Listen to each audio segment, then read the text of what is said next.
안녕하십니까. BTV 주간종합뉴스 시작합니다. 네, 이번 주 저희는 지역 현안을 중심으로 이슈를 좀 정리했습니다. 특히 주민들의 관심이 가장 많은 교통망과 또 개발 소식에 집중했는데요. 네, 먼저 이 서울 동부권의 교통 관련 내용을 첫 소식으로 전해드립니다. 당초 지하건설 예정이었던 GTX-C 노선의 지상화 논란이 불거진 것도 벌써 3년이 지났습니다. 최근에서야 국토부 공무원의 실수와 또 감사원 결과가 발표되면서 지하건설 가능성이 다시 커졌는데요. 정부는 올해 안에 노선 착공이 가능하다는 입장인데 남은 문제점은 없는지 살펴봤습니다. 양진호 기자입니다. 경기도 양주시 덕정에서 수원까지 수도권을 남북으로 가로지르는 GTX-C 노선.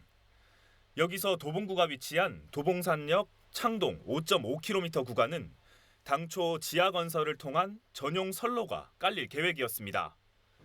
노선 지상화의 불씨가 타오른 건 지난 2020년 11월입니다. 국토부 공무원의 단순 실수로 도봉 구간이 기존 경원선을 활용하는 지상화로 고시된 겁니다. 문제는 당시 국토부가 아무런 사후 조치를 하지 않았다는 데 있습니다. 실제 도봉구의 요청으로 실시된 감사에서 감사원은 국토부가 해당 구간의 지상화를 알고서도 검토 없이 협상을 진행했다라고 지적했습니다. 이 사업에 대해서 사업의 부당함, 저희 구민 도봉구의 주민 미치게 될 피해를 생각을 해서 이 사업이 이대로 진행돼서 안 되겠다는 그런 뜻으로 공익감사를 청구하고 국회 청원서도 제출한 바가 있습니다. 감사원의 감사 결과 발표 후 도봉 구간의 지하화 적격 여부가 결정된 건 지난 2월. 그 사이 도봉 지역 주민들은 노선 원안 추진 청원서 제출, 릴레이 1인 시위 등 소가리를 해야 했습니다. 현재 도봉구는 당초 계획됐던 지하화의 당위성이 확보된 만큼 추진에 큰 문제가 없을 것으로 보고 있습니다. 또 대통령님께서 공약사항이 경운선 다 지하화하잖아요. 예, 그래서 우리 도봉구도 저희가 이제 바람이 있다면은 이번에 지하화가 되고 또 지하화 공사하면서 창동역에서 우리 도봉산역까지 5.4km 정도 되는데 거기에도 좀 1호선 경운선을 지하화 공사를 좀 같이. 변수는 지하화 추진으로 예상되는 추가 예산입니다. 당초 도봉 구간에 책정됐던 지하화 비용이 최근 추가된 왕십리역의 지하 역사 건설에 사용될 수도 있다는 이야기도 나옵니다. 전문가들은 얼마 남지 않은 실시 협약 기간까지 결국 정치력이 발휘돼야 한다고 입을 모았습니다. BTV 뉴스 양진호입니다. 네, GTX-C 노선 도봉 구간 지하 원상 복구를 위해 지역 정치권도 앞다퉈 움직이고 있습니다. 내년 4월 치러질 국회의원 선거를 1년 앞두고 민심을 잡기 위해서라도 도봉 구간 지하화를 성사시킨다는 각오입니다. 관련 내용 직접 취재했습니다. 아침 출근길 창동역 일대입니다. GTX-C 노선 도봉 구간 지하화 정상화 추진을 위해 국민의힘 도봉갑 지역위원장이 1인 피켓 시위를 하고 있습니다. 지난 3월부터 주민들이 출퇴근하는 시간에 맞춰 1인 시위를 이어가는 겁니다. GTX-C 노선 도봉 구간에 대한 감사 결과 후 주민들이 갈망하는 지하화 정상을 위해 여권 정치력을 발휘하기 위해서입니다. 그러면서 민주당 정권 시절 도봉 구간을 지하로 정상화시키지 못한 비판도 나옵니다. 최대한 많은 분들 만나서 도봉구의 현실이라든지 아니면 이게 왜 지하화가 돼야 되는지를 명분을 충분히 말씀을 좀 드렸던 것 같아요. 국민의힘 정부로 바뀌고 나서 지하화로 가닥이 잡히기 시작한 거잖아요. 재검토를 하기 시작했고. 그렇다 그러면 그게 민주당이 한 건가요? 저는 민주당이 엎지러놓은 물을 국민의힘이 겨우 담고 있다고 생각합니다. 도봉을 출신의 오기영 국회의원은 의정 보고회를 통해 GTX-C 노선 지하화 추진 과정을 공유하고 있습니다. 국토부 실무진을 만나 여러 차례 잘못을 지적했고 주민 반대 서명서를 통한 공익감사 청구도 이행했습니다.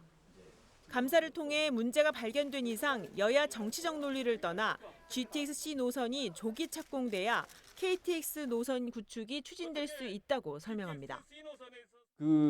GTX-C 노선 문제, 지하화 문제는 저희가 제일 먼저 문제 제기를 했습니다.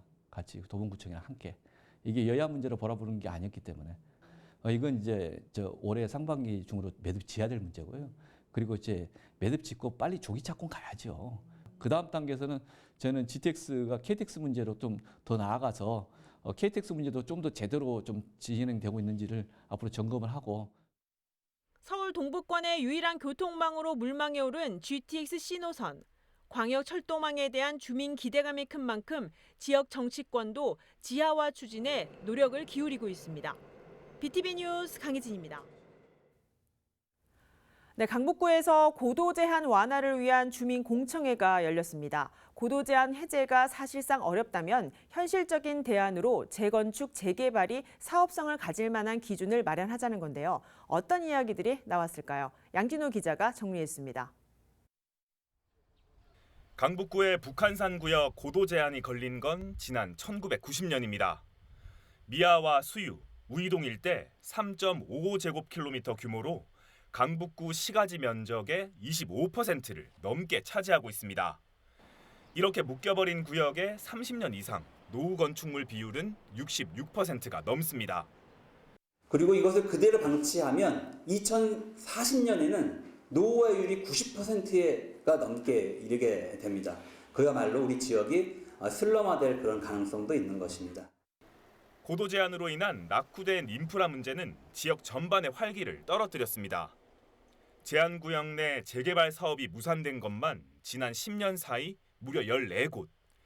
이유는 모두 사업성이 떨어진다는 것이었습니다. 강북 지역 같은 경우에 지금 89.4%가 고도지구로 묶여 있고요. 강남은 10%, 그러니까 고도지구 전체 중에 거의 강북 중심으로 고도지구가 묶여 있다는 것도 하나의 큰 불균형 사례인 것을 볼 수 있습니다. 사실 여기서 강북구가 제안한 것이 고도 제한의 완화입니다. 기준 높이를 28m까지 올리고 재개발, 재건축 사업 추진 시 최대 15층까지 허용하자는 건데 특히 역세권과 지구 단위 계획 구역의 경우 고도 제한을 해제하자는 내용이 담겼습니다. 특히 이제 은평구는 이제 서울시에서 직접 2003-4년도에 은평 뉴타운을 개발한 그 지역이 되겠는데요. 북한산 바로 붙어 있는 지역, 연접 지역에 15층까지 이렇게 조성을 해서 지금 입주돼서 살고 있는 그런 모습들을 보이고 있어서 이런 형평성 문제도 해결을 해야 되겠다. 강북구는 이렇게 될 경우 상대적으로 접근이 어려웠던 서울 동남권과의 경전철 연결도 가능하다고 봤습니다. 지역 인프라 확충에 따라 경제성 측면이 좋아지며 예비 타당성 조사 통과 가능성이 생길 수 있다는 겁니다. 이와 관련해 서울시의 고도지구 재정비 관련 용역조사가 올해 말 마무리됩니다. 강북구는 고도 제한 완화를 위한 인근 지자체와의 협업, 서울시와의 소통을 이어갈 방침입니다.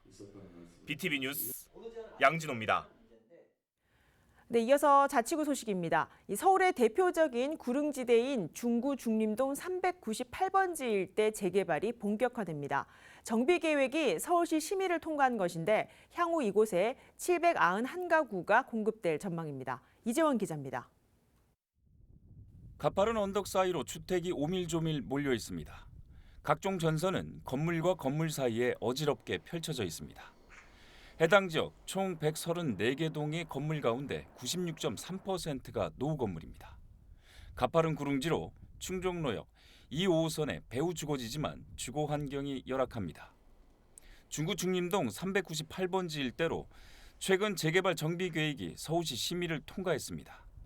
향후 혼재된 기존 제2종 3종 일반 주거지가 제3종 일반 주거지로 상향됩니다. 아시다시피 구릉지에 저층 노후 주택들이 밀집되어 있는 지역입니다.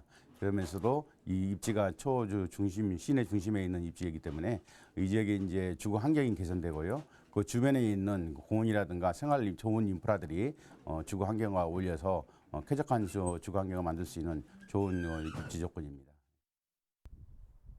해당 지역은 총 면적 28,315제곱미터로 최고 25층 아파트가 들어섭니다.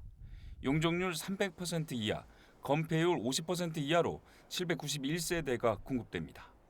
이 가운데 191세대가 공공주택입니다. 대상지 남쪽으로는 송기정 체육공원이 위치해 있고 구역 내에 공원 대신 쌈지형 공지를 계획하고 있습니다.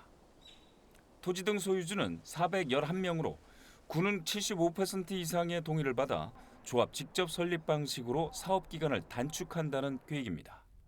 BTV 뉴스 이재원입니다. 서대문구의 교통망 소식도 있습니다. 경의선을 지하화하고 신대학로를 조성하기 위한 움직임이 본격적으로 시작됐습니다. 서대문구가 내년 3월까지 연구 용역을 통해 방안을 찾기에 나섭니다. 김대우 기자가 취재했습니다. 경의선 철도 지하화는 이성원 서대문구청장의 공약입니다. 4대 수건뚝심 과제 가운데 하나입니다. 경의선 서대문구 지상 구간을 지하화하겠다는 구상입니다. 또 지상에는 대규모 주차 공간과 공원, 대형 공연장, 청년 창업 연구단지 등을 조성하겠다는 계획입니다. 연세대와 이화여대 주변 상권을 활성화하기 위해서입니다. 이른바 신대학로를 만드는 게 최종 목표입니다. 장기적으로는 경의선 철도가 지나가는 구간을 지금 연대 앞에 있는 구간만 신촌 밀리온에서 연대 연희터널까지가 10,000평 가까이 되는데요. 여기를 지하로 개발하게 되면 거의 1,000대 가까운 차를 주차할 수 있는 공간이 나올 수 있다고. 서대문구가 이 계획을 실현하기 위한 첫발을 내디뎠습니다. 연구 용역에 들어간 겁니다. 이번 용역을 통해 지하화 방안을 검토하고 철도 부지와 주변 지역을 복합 개발하는 방안을 구상하게 됩니다. 이 서대문 지역에서 청년 도시를 앞으로 좀 만들어야 되겠다 하는 생각을 하고 있는데, 그런 청년 도시를 만들어 가는 데 있어서 가장 필요한 것 중에 하나가 경의선 철도 구간이 가지고 있는 그 여러 가지 이제 문제점들을 타파하고, 또 철도 지하화를 통해서 유휴 공간이 확보가 되면 그 공간에 청년들을 위한 여러 가지 시설들을 유치하기 위한 그런 그 계획을 가지고 있습니다. 해당 용역에는 도시계획과 건축 분야 여러 전문가들이 참여합니다. 앞으로 1년, 내년 3월 15일까지 진행해 결과를 낼 계획입니다. BTV 뉴스 김대우입니다.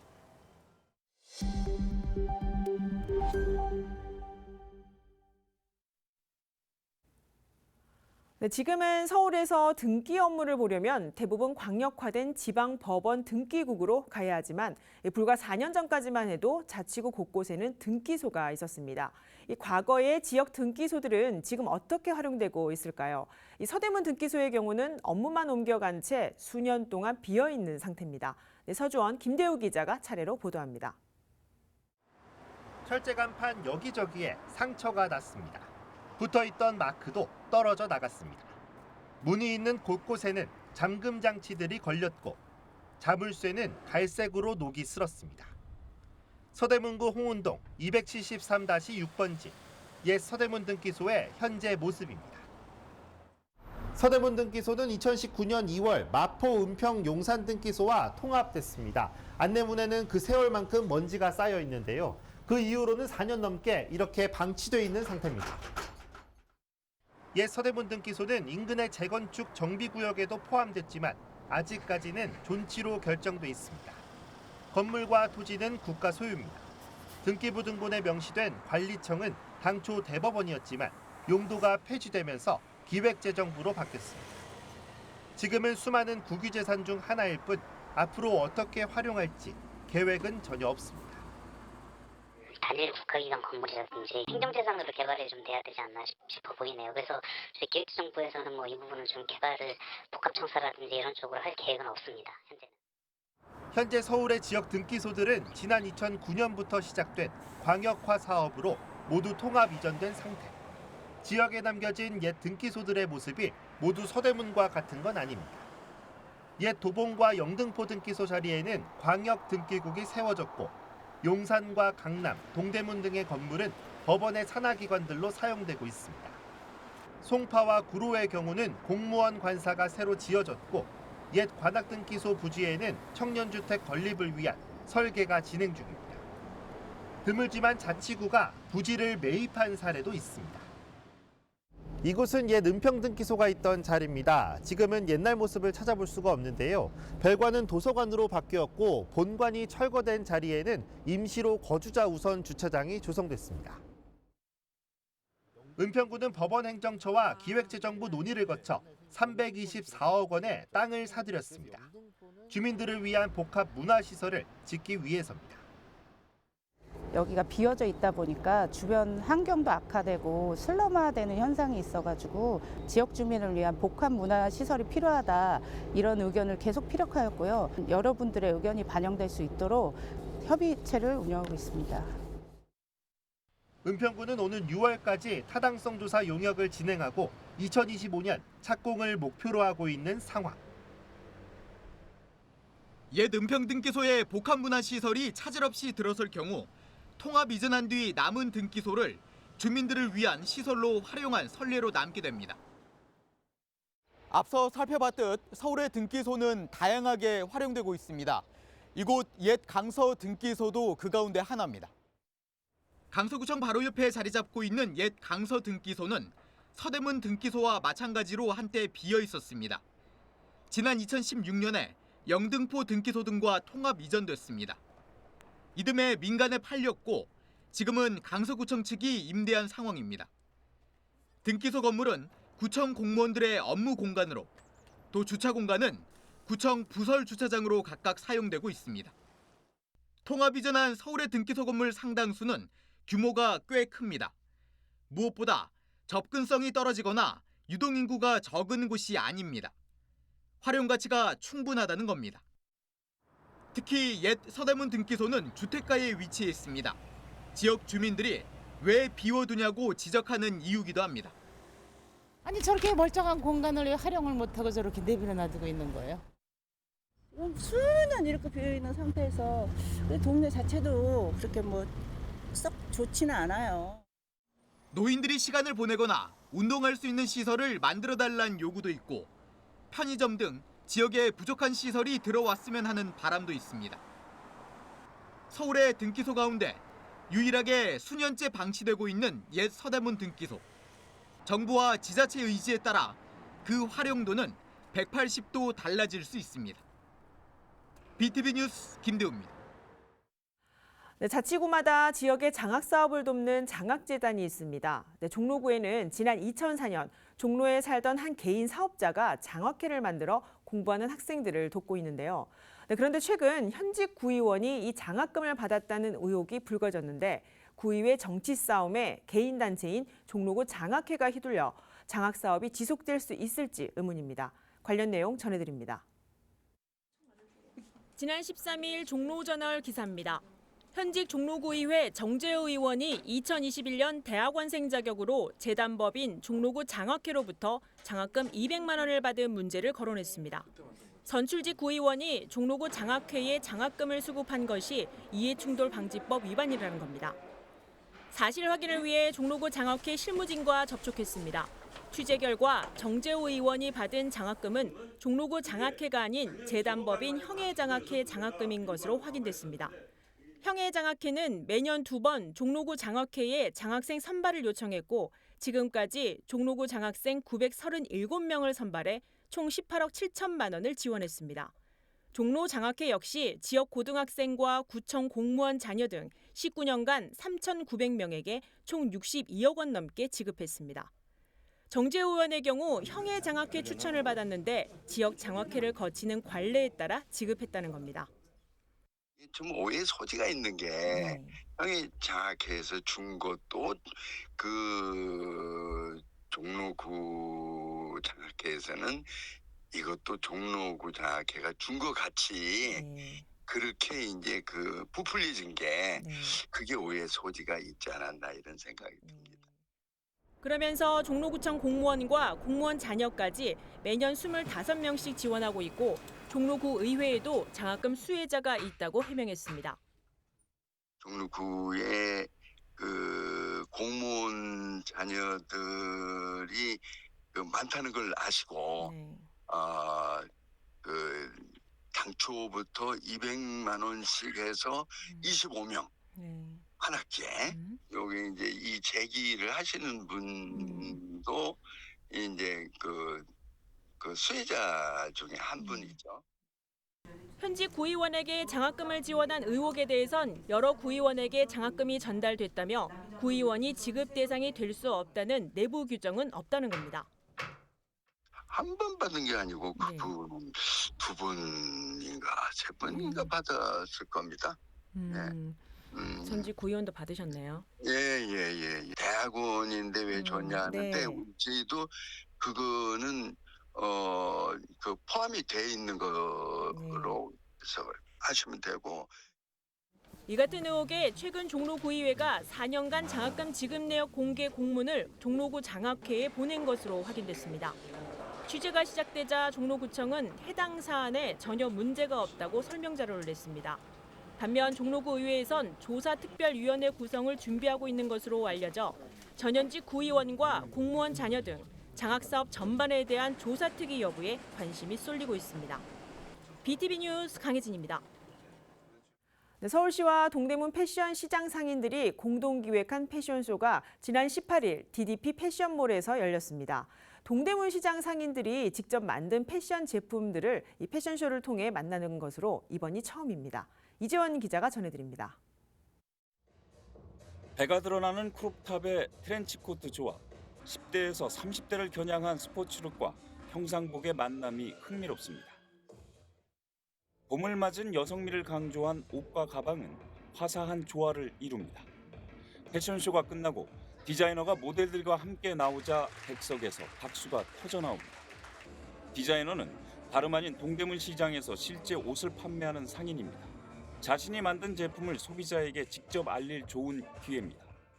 일단 기존에는 이런 패션쇼에 나올 수 있는 기회 자체가 없었는데 이번 기회로 많이 동대문 의류도 많이 발전되고 좀 더 브랜드에 못지않은 좀 경쟁성과 퀄리티를 가지고 있다는 점을 좀 어필할 수 있었던 것 같고요. 서울시가 동대문 바이어 라운지와 함께 동대문 패션의 우수성과 잠재력을 홍보하고 판로를 개척하기 위해 패션쇼를 기획했습니다. 동대문 바이어 라운지는 지난 2018년 만들어진 중구와 동대문 상인들과의 패션 커뮤니티입니다.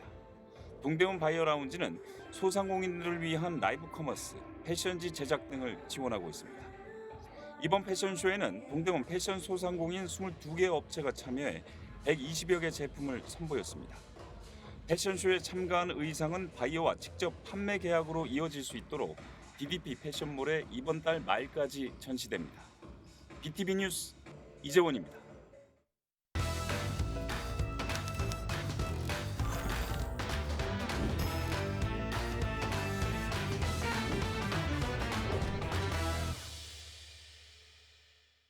학생과 학부모, 교육 주체를 통해 능동적인 교육 소식을 전하는 학부모 수첩입니다. 우리나라 고등교육 가운데 일찍 전문 직업 교육 과정을 배우는 곳이 바로 특성화 고등학교입니다. 하지만 현장 실습을 하다 목숨을 잃은 안타까운 사고가 연이어 발생하고 있는데요. 이번 시간에는 이 특성화고 현장 실습 문제에 대해 박은경 학부모가 취재했습니다. 드디어 우리도 대기업 보낸다 이거야. 하청 아니고? 여기다가 사인하시고.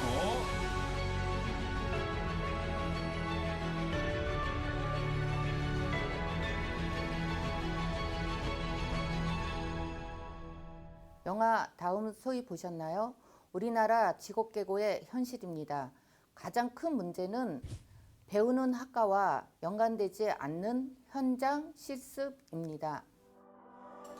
특성화고 학생들은 자격증 공부를 하며 고2 때 조기 취업을 위한 산업체의 일체형인 도제 학교를 가기도 합니다. 의미를 살리자면은 일을 통해서 배우는 거예요. 일을 통해서. 그러니까 어떤 일을 배우는 거, 직업을 배우는 게 아니라 그거 과정에서 배우는 거예요. 그래서 엘리베이터 정비를 한다 그러면은 엘리베이터가 어떻게 만들어지고 어떤 재료들을 사용하고 있고, 현장 실습이라는 말은 서류상으로 실제로는 가서 노동 현장에 투입시켜 버리는 거죠. 일반 노동자들하고 똑같이. 그러니까 거기서 사고가 안 나는 게 이상한 거죠.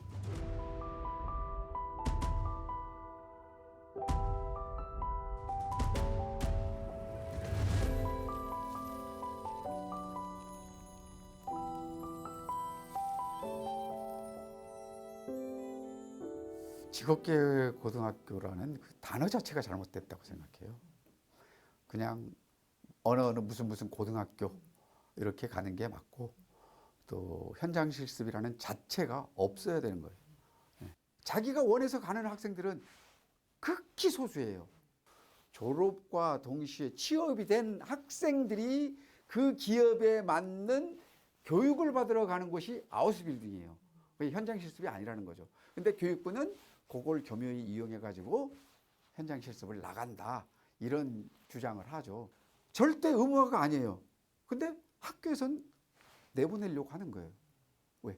교부금을 많이 받기 위해서. 2022년 채용 연계형 직무교육과정 현장 실습 학생은 1,047명. 그러나 전공과 무관한 일자리로 이어질 우려가 큰데요. 교육당국의 대책은 무엇일까요? 서울시교육청은 특히 작년부터 조례에다가 학생들이 그 현장 실습을 나중에 본인이 스스로 거부할 수 있는 거부권도 이렇게 조례안에 넣었고 학생들이 직접 참여해서 자신들의 그 안전과 그 인권을 권익을 이렇게 주장할 수 있는 그런 장치를 마련했습니다. 직업계고 학생들이 제대로 된 노동교육을 받고 당당하게 임금처우를 받도록 제도적 개선이 시급한 현실입니다. 학부모 수첩 박은경이었습니다. 강북구 통신원 운현선입니다. 네, 서성원입니다.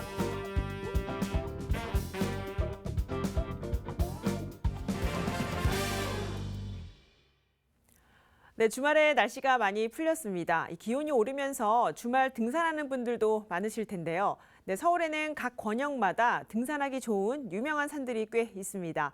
네, 이 가운데 서울 동부권에 자리한 강북구 우이동의 북한산에는 외국인 등산객을 위한 편의시설이 한 곳 있습니다. 평소 등산하던 분들도 해외 친구나 또 외국인 관광객과 함께 등산할 때 등산복이나 신발 등을 구매하기 참 부담스러울 겁니다. 이 부담을 덜어주기 위해 강북구 우이동에 외국인 등산객을 대상으로 등산 용품을 대여하고 있다고 하는데요. 네, 저희 주민통신원이 직접 취재를 하셨습니다.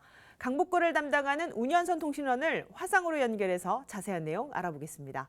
네, 운현선 통신원 나와 계십니까? 네, 안녕하세요. 강북구 통신원 운현선입니다. 반갑습니다. 네, 반갑습니다. 강북구 우이동에 외국인 등산객을 대상으로 한 서울 도심 등산 관광센터가 있다고 들었습니다. 무엇보다 저렴하게 이용할 수 있다는데 먼저 이 서울 도심 등산 관광센터가 어떤 곳인지부터 자세히 소개해 주시죠. 네, 지난 2022년 3월 3일 서울시 강북구와 서울관광재단 블랙야크가 외국인 관광객 대상으로 홍보와 마케팅 강화 및 등산 관광 활성화를 위한 업무 협약식을 개최하였고 2022년 9월 1일 서울도심등산관광센터가 개관하여 2월까지 무료 대여 운영을 하고 3월부터는 저렴한 가격으로 등산용품 일체를 대여해주고 있습니다. 강북구 우이역 2번 출구에서 5분 거리 블랙야크 건물 100센터 5층에 위치한 서울도심등산관광센터는 갑자기 등산을 계획한 외국인들과 외국인 동반 내국인들 대상으로 등산용품 대여와 등산에 관한 각종 정보들 그리고 등산 후에 샤워실 등의 다양한 서비스를 제공하는 곳입니다. 네, 이 갑작스러운 일정으로 등산을 계획한 외국인들에겐 정말 좋은 정보인 것 같은데요. 요즘 이 등산용품 구매 가격이 비싸서 부담스러울 겁니다. 네, 그렇다면 어떤 등산 장비가 대여가 가능한지도 알려주시죠. 네, 서울도심등산관광센터에는 영어, 중국어, 일본어가 가능한 친절한 직원들이 상시 주둔을 하여 외국인들에게 등산복과 등산 신발을 대여해 주는 일을 합니다. 등산화는 2,200원, 그 외의 등산복과 장비는 1,100원으로 등산 장비 유지 보수를 위한 최소한의 금액만 받고 대여해 줍니다. 등산복과 등산화는 사이즈별로 구비되어 있습니다. 누리집에서 사전에 신청하거나 현장 대여도 가능합니다. 신청한 날짜에 서울 도심 등산 관광센터에 방문을 해서 여권 또는 외국인 등록증을 통해 신청인 정보를 확인을 하면 신청한 물품을 받을 수 있으며 이용 후에 물품은 다시 센터에 반납하면 됩니다. 다만 대여 물품이 소진되어서 재고가 없을 수 있으니까 미리 홈페이지를 통해 예약하는 것이 좋다고 합니다. 대여용 물품은 일회 사용, 반납 후에 세탁 및 살균 소독을 통해 깨끗하게 관리된다고 하니 더욱 안심하고 사용할 수 있겠습니다. 네, 외국인에게 등산용품 대여 외에 또 서울 도심 등산 관광센터가 하는 역할도 있을 것 같습니다. 네, 물품 보관 코인 락커를 운영하고 있고 내 외국인들이 이용 가능합니다. 영어, 중국어, 일본어로 된 등산 정보 홍보물들도 구비되어 있어서 내 외국인 등산객들의 호응을 얻고 있습니다. 3월부터 매주 수요일 외국인 대상으로 하이킹 투어 프로그램 가이드를 시행하고 있습니다.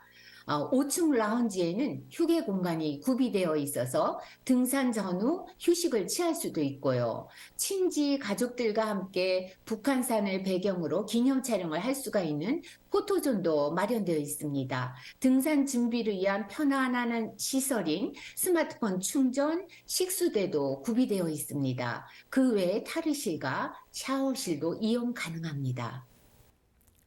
네, 끝으로 이 서울도심 등산관광센터를 둘러본 소감과 함께 현장에서 만난 등산객들의 반응은 어땠는지도 궁금합니다. 네, 우이동 북한산을 다니러 온 외국인들 경우에 등산용품을 구입하기가 쉽지 않잖아요. 그럴 때 정말 고마운 곳이겠구나 하는 생각이 들었습니다. 서울관광재단에 의해 운영되고 있는 서울도심등산관광센터는 한국의 명산들을 보러 온 외국인들에게 우리나라를 홍보하는 데 큰 역할을 하고 있습니다. 보통 국내 친구들과 함께 오는 경우가 있기 때문에 국내인들에게 이런 곳이 있다는 홍보가 좀 더 확산되기를 바라봅니다. 꽃피는 봄날 아름다운 북한산 진달래 능선을 다녀가 보는 것도 참 좋겠어요. 네, 여기까지 듣겠습니다. 취재하느라 고생 많으셨습니다. 네.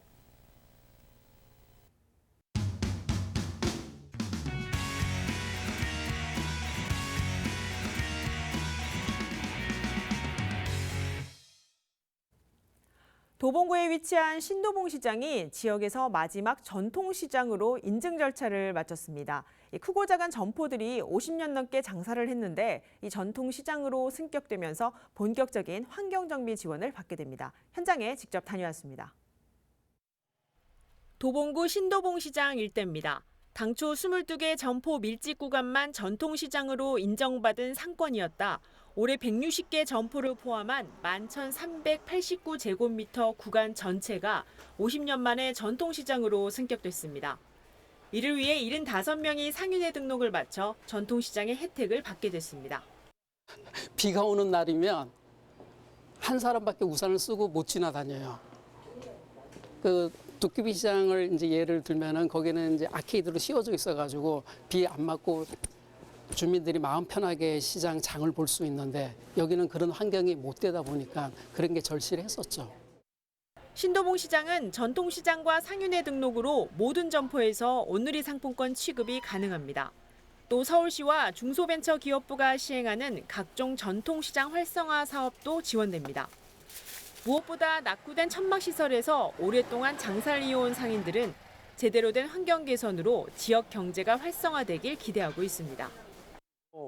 지금까지 우리가 이 전통시장도 아니었고 또 모든 지원 사업도 좀 부족해서 우리 상인들도 노력하지 않아서 이게 많이 낙후가 돼가지고 앞으로 좀 개선돼야 되는데 참 이번에 이렇게 돼서 참 저희 상인들로 봐서는 참 좋은 현상입니다. 20년 넘게 장사했는데 진짜 너무 힘들었어요. 이게 이런 구멍 하늘 봐보세요. 그 구멍 뻥 뚫린 거. 그 비 오고 막 이러니까 사람들이 지나갈 때 힘들어해요. 우리도 또 앞에 내놓는 것도 있고 하지만 여기가 좀 넓어지고 이러면 많이들 왔다 갔다 하면 저 좋고 또 상인들도 좋기도 하고 지나가는 분들 좋기도 하고 다 하겠죠. 신도봉 시장을 포함해 도봉구에서 전통시장으로 인정된 시장은 모두 6곳. 도봉구는 올해부터 신도봉 시장 내 노후시설 구간인 도로 보수와 하수관로 개선 등 환경 개선을 추진할 계획입니다. BTV 뉴스 강혜진입니다. 네, 서울시가 그레이트 한강 프로젝트의 세부 사업들을 연일 발표하고 있습니다. 여의도 공원에 제2세종문화회관을 조성하고 이와 함께 일대를 재구조화한다는 겁니다. 이재원 기자가 전해드립니다. 여의도 개발에 따라 1972년 활주로가 있던 곳을 광장으로 조성한 후 1999년에는 여의도 공원으로 바뀝니다. 여의도 면적의 8%를 차지하는 약 30만 제곱미터에 이르는 대규모 도시공원입니다. 하지만 시설은 근린공원 수준에 머물러 있고 시민의 접근성도 떨어집니다. 서울시는 여의도 공원을 도시공원에 걸맞게 재구조화하고 제2세종문화회관을 조성합니다. 기존 검토 부지는 영등포구 물레동이었지만 규모나 토지 사용 문제 등으로 여의도 공원으로 최종 결정됐습니다. 제1세종문화회관 같은 경우는 향후에 세종문화회관 리빌딩 프로젝트를 통해서 서울시향 전용 콘서트홀이 들어와서 클래식홀 전용의 대공연장이 설치되게 될 것이고요. 제2세종문화회관 같은 경우는 이제 클래식 전용이 아닌 이제 뭐 뮤지컬이라든지 대중음악과 같은 다목적 공연들을 수용할 수 있는 다목적 홀이 설치될 것이 가장 큰 핵심의 차이라고 보시면 되겠습니다. 향후 여의도 공원은 수변문화, 도심 녹지광장, 생태공원 등 3개 구역으로 나뉩니다. 제2세종문화회관은 수변문화 구간에 건립되며 향후 건설될 서울항과 연결됩니다. 2,000석 규모의 대공연장과 400석의 소공연장으로 구성됩니다. 여의도 공원 내부를 재구조화하는 1단계는 2026년 착공을 목표로 합니다. 외부와의 접근성을 높이는 2단계는 여의도 도시공간을 개편하는 것으로 여의도역 복합환승센터와 지하 보행 네트워크 등이 조성될 예정입니다. BTV 뉴스 이재원입니다. 네, 3월 22일은 물의 소중함을 알리기 위해 유엔에서 지정한 세계 물의 날입니다. 이 기후위기가 환경오염으로 우리나라도 더 이상 물 부족에서 자유로울 수는 없는데요. 물을 아껴 써야 하는 이유를 김진중 기자가 설명해 드립니다. 1908년 세워진 우리나라 최초의 근대식 정수장인 뚝도 수원지 제1정수장입니다. 사대문 안과 용산 일대 주민 12만 5천여 명에게 물을 공급하던 곳으로 115년의 세월이 흘러 시민들에게 물의 소중함과 서울 수돗물의 역사를 알리는 수도박물관으로 운영되고 있습니다. 원할 때 언제든 아낌없이 쓰고 있는 물. 하지만 1960년대 서울이 극심한 물 부족에 시달렸던 적도 있습니다. 한국전쟁 이전에는 급수보급률이 77% 정도가 되었었는데요. 한국전쟁 이후에는 59% 정도로 떨어지게 됩니다. 수돗물 생산량은 절대적으로 부족했고 인구 증가는 급격하게 이루어졌고 이것은 그대로 물 부족 현상으로 이어지게 됩니다. 고지대나 변두리 지역의 주민분들은 식수조차 구하기가 어려웠었는데요. 그럴 경우에는 급수차가 각 지역으로 이동해서 주민들에게 물을 공급하던 방식이 있었고요. 그렇다면 우리나라는 현재 물 부족 국가에 속할까? 연평균 사용할 수 있는 수자원의 양에서 물 수요량의 비중을 나타내는 이 수식은 한 국가의 물 스트레스 지수를 가늠할 수 있습니다. 이 비율이 높을수록 물 부족 현상이 심각하다는 건데요. 한국은 25에서 70%로 물 스트레스 국가로 분류됩니다. 2025년에는 물 기근 국가가 될 수 있다는 암울한 전망까지도 나오고 있는데요. 2009년 1인당 일평균 물 사용량은 274리터. 하지만 2020년에는 295리터로 증가했습니다. 물이 부족하다고 생각하지 않기 때문에 물을 더 많이 쓰고 있는 걸 수도 있습니다. 부족할 것 없이 풍족하게 쓰고 있는 물. 하지만 환경오염과 기후위기 속 물 부족 상황은 한국은 물론 전 세계가 언제든 겪을 수 있는 문제입니다. 설거지할 때 물을 담아서 사용하는 것만으로도 60%나 물 절약이 가능하고 샤워 시간 줄이기나 수도꼭지 꼭 잠그기 등의 일상 속 작은 습관만으로도 많은 물을 아낄 수 있습니다. 물 부족 해소를 위한 첫걸음, 이제는 실천할 때입니다. BTV 뉴스 김진중입니다. 조선 건국과 서울의 역사를 살펴볼 수 있는 고문서가 3월 말 시민에게 공개됩니다. 630년 가까운 세월 소중하게 보물을 지켜온 강릉 최 씨의 문중에 유물 기증이 있어 가능했는데요. 이 소중한 문화유산에 담긴 의미를 김진중 기자가 전합니다. 1998년 보물로 지정된 최유련 개국 원종공신 녹권입니다.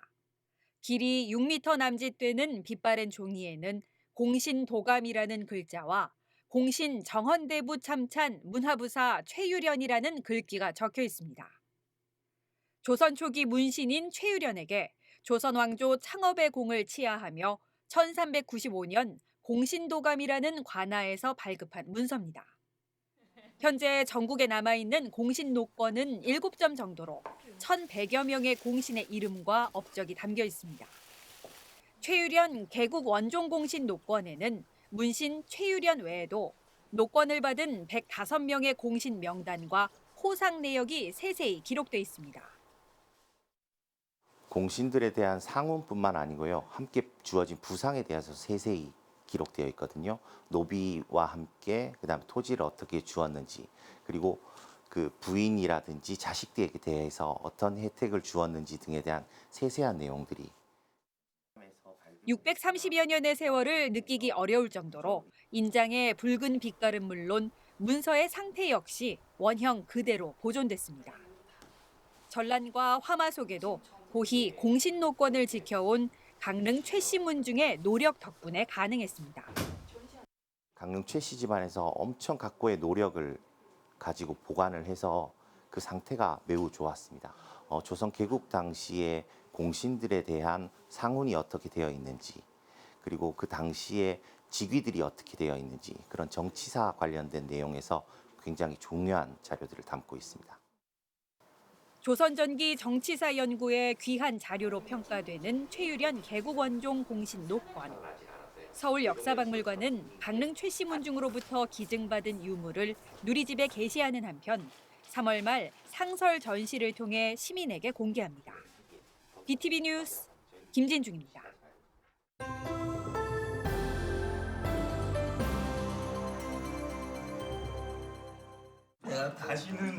동생 같은 반려견 루니에게 진심인 민수.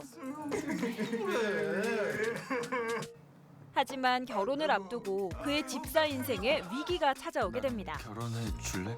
알레르기를 고칠 수는 없는 거야? 유전적인 거라 치료가 안 된다네. 반면 인생 자체가 위기인 사촌형 진국은 그러면 광고비는 어떻게 할까? 형 언제부터 이렇게 양아치가 됐어?